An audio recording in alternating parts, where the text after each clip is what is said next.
So many times you get this driver in your hands. You know how critical this is to get it into the fairway. You stand over that with your ball position right off of your left toe, and you hit that shot, and it takes off really low, and it fades over to the right-hand side, and you go, why can't I get my driver straight? Well, you know what? We got to transform that driver, and the way we're going to do it is understanding the relationship of our spine and our shoulders to the ground.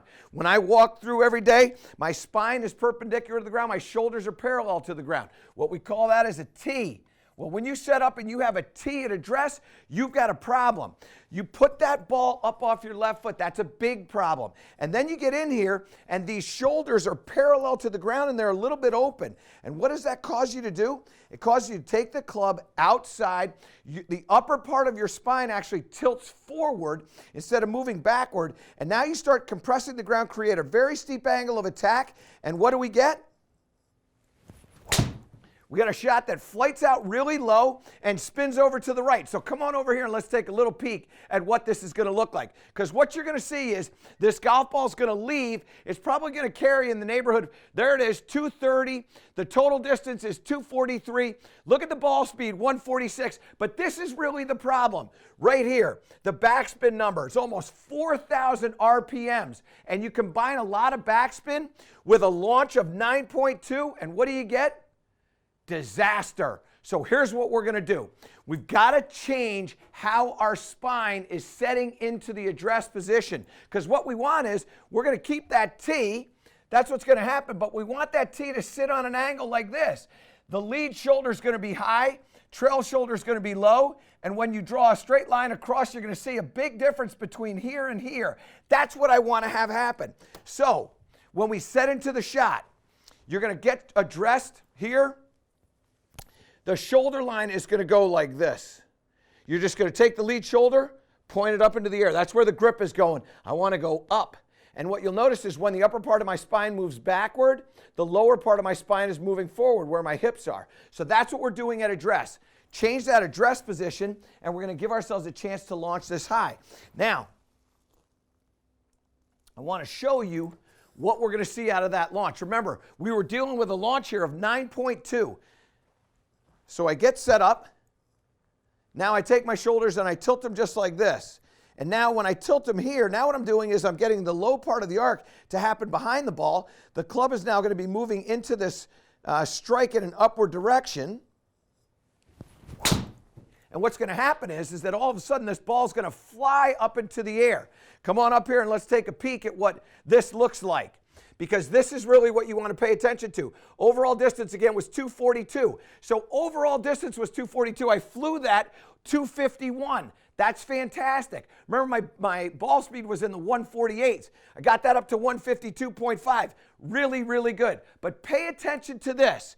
Over here, I got that thing at 3,500. I'm going to address that in a second. And my launch is at 15 degrees. So I got that 6 degrees higher. Now what we got to do is we got to take some spin out of this. We got to make sure that that ball, when it gets up into the air, it's carrying and going. How do we do that? Well, the way you're going to do that is to allow the upper body to have a little bit of glide in the backswing. And when you get a little bit of glide in the backswing, now the club is going to be able to drop into the slot, level out as it approaches in there, move a little bit in upward direction, and take some spin out. So, got to get this ball, I'm going to say 156 or north. All right, 156 or north. So I'm going to get in here. I get that address position just the way I want. I'm going to let that body have a little bit of the upper body have a little bit of glide, and then I'm going to go in there and give this a little bit of power. That's what we're going for right here. That one, not my best, but let's take a little peek at what we got. Come on up here, Gibbsy, and let's see what we got. What did I get out of my ball speed there? Did I get a little bit faster? 154, that was good. Launch angle, not so good. 11 degrees, backspin number was good, but I got to get that better. I lost that a little bit to the left, and you know what? I don't like doing that.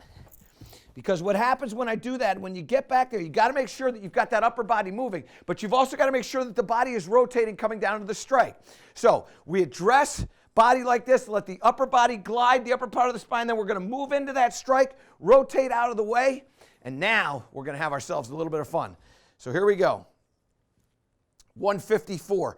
I'm going 156 or north. Here we go.